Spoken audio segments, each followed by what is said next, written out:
Hi everyone and welcome back to your weekly installment of the Top 10. These are the hottest selling cards in Magic the Gathering this week from September 6th to the 12th of 2025. Now, with upcoming sets and all the craziness going on, who comes out on top this week? Well, stay tuned.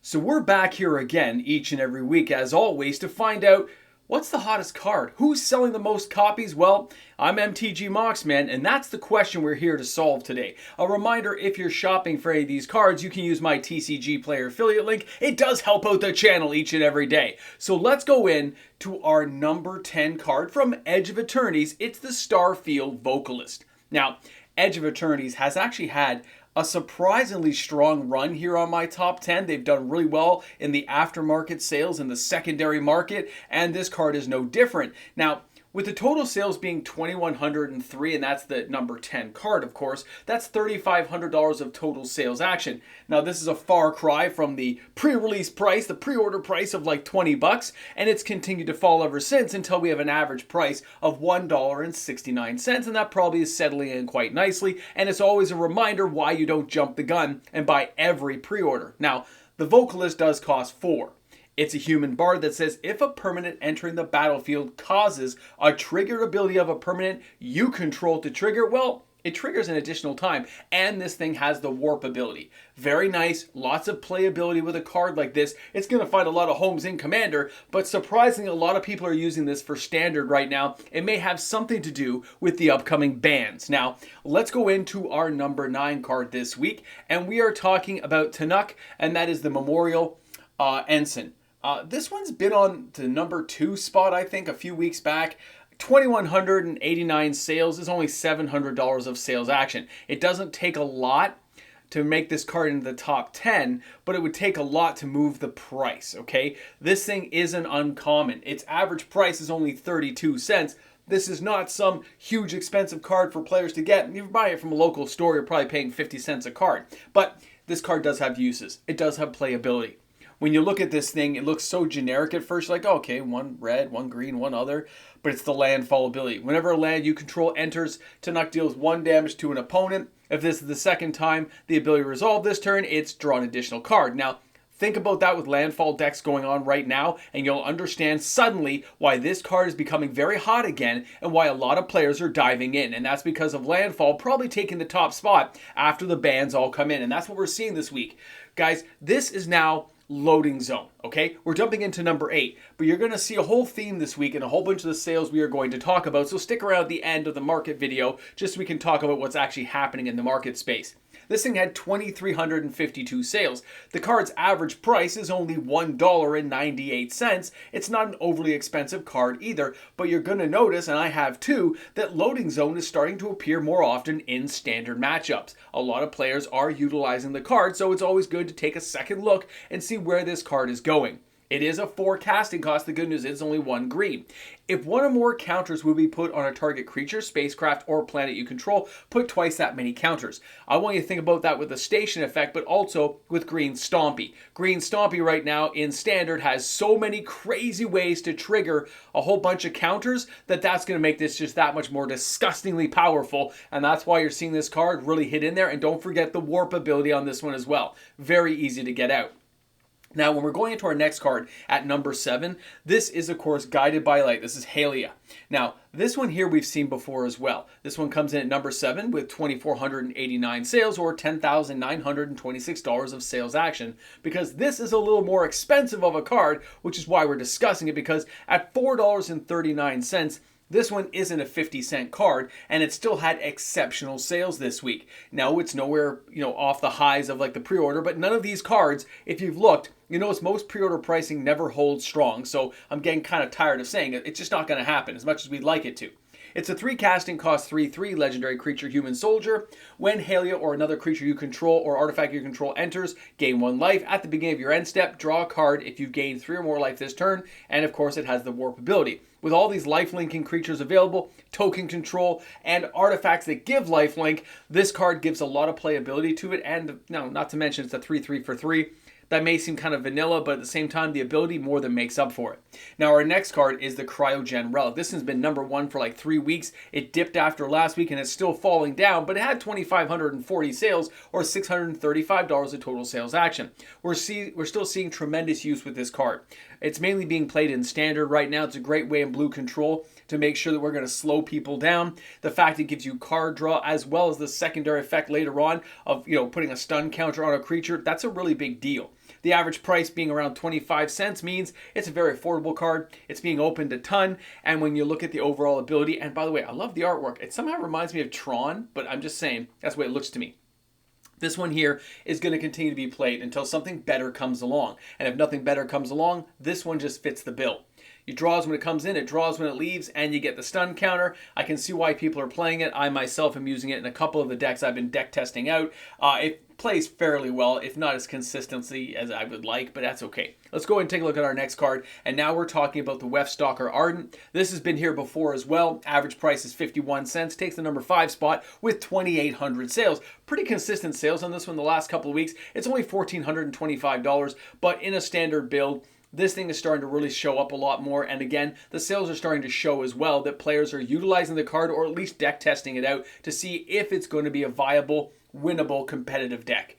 Now, when we're taking a closer look at this card, let's understand that when we're looking for cards from Edge of Eternities, is how long it's going to be played and where it's going to be played.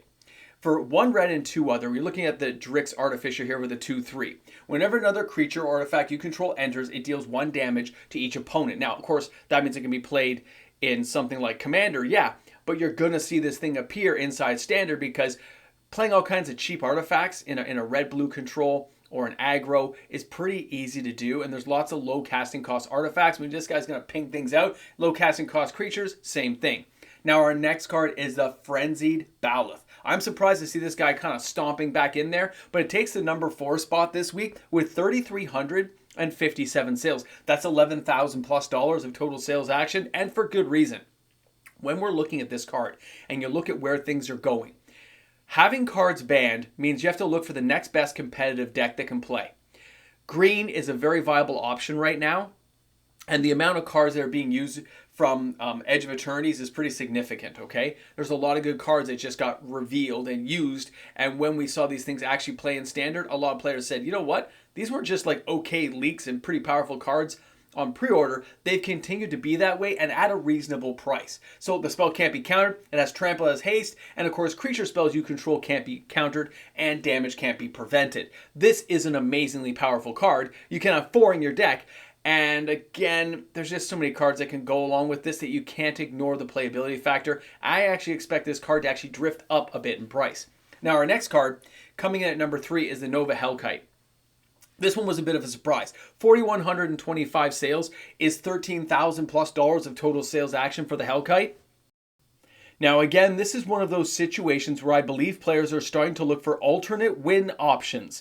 They understand that the bans may bring a whole host of cards being taken out of Standard, and they're looking for other avenues to victory. Now the card only comes in at $3.25, so the Nova Hellkite is a pretty reasonable cost basis to get a play set of 4 if you needed to. And when you look at the card, it's a 5 casting cost. We can all understand that. It's still a more expensive type of dragon to cast, but it does have flying and haste, and when this creature enters, it deals 1 damage to target creature an opponent controls. So you can start hitting things, but it also has the warp ability. Again, a lower casting cost to get some damage out there on the battlefield, and it counts as a dragon entering play, which means it'll trigger with a lot of cards from Tarkir. So keep that in mind, because this is one of those cards I think is going to show up really soon in Standard play.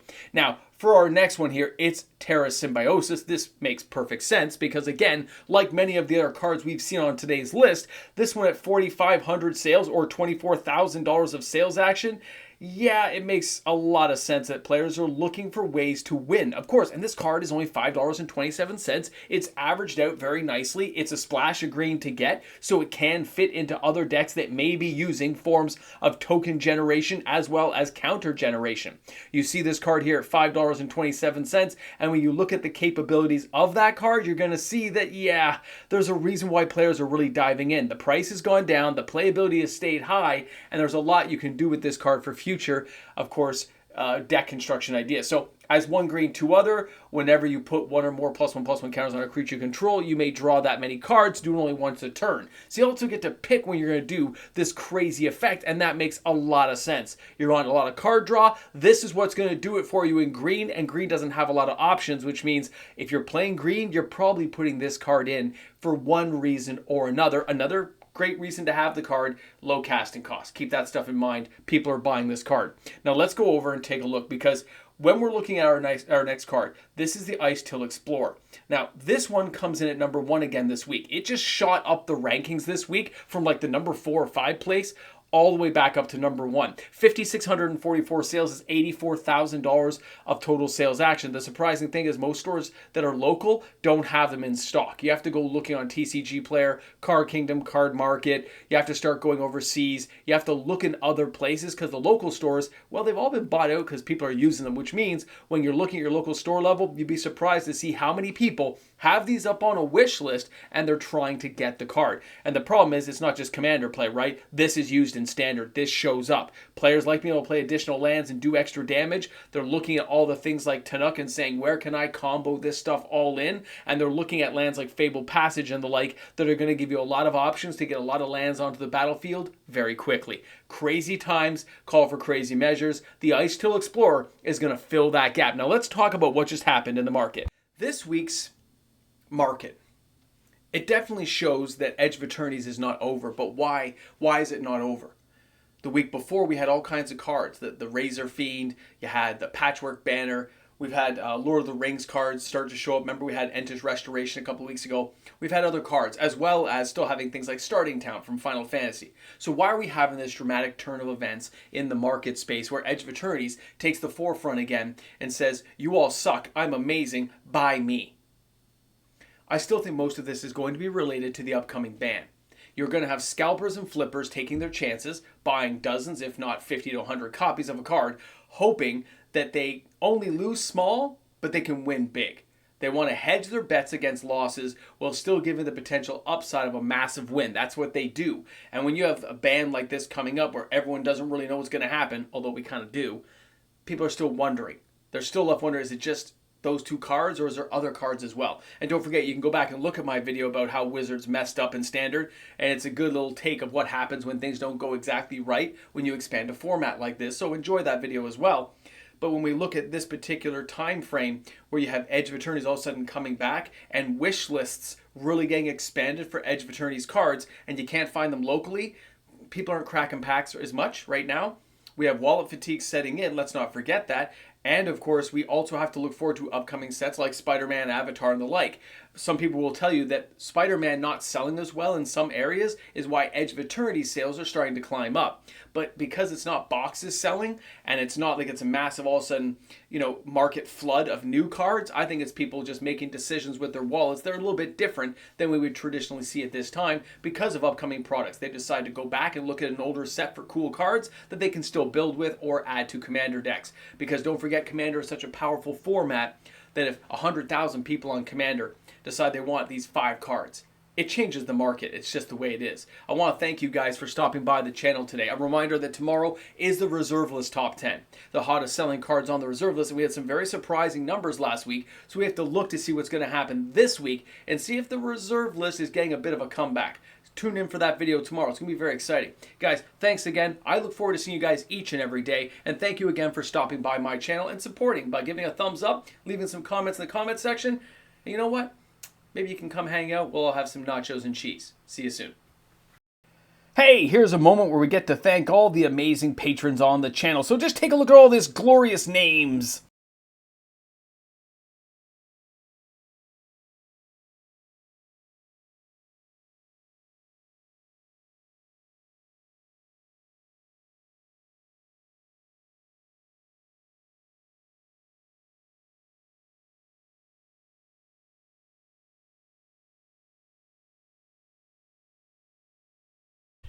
Okay, you're at the Ramble Jamble with a black back section here. This is all just green screened out. Now, yeah, I had a Timmy's tonight. Gift cards are awesome. So, a couple of things. My throat is shot. I can feel it. I'm hoping it won't affect anything. I had to like take breaks in this video just to like gurgle with salt water and stuff. I don't know what's going on. I sound okay. I don't feel sick, but the throat is just so raw and sore that it's like blowing my mind. Where I'm like, do I have to take a break? No, I don't think so. Moxman doesn't do that, right? This is the Ramble Jamble, the unedited section that tells you what I'm really thinking. Give up, keep going. Give up, keep going. Keep going. Well, we'll find out what happens. If it gets really bad, I'll probably still do it, but I'll sound horrible. Guys, thanks again. See you soon. Sore throat is horrible.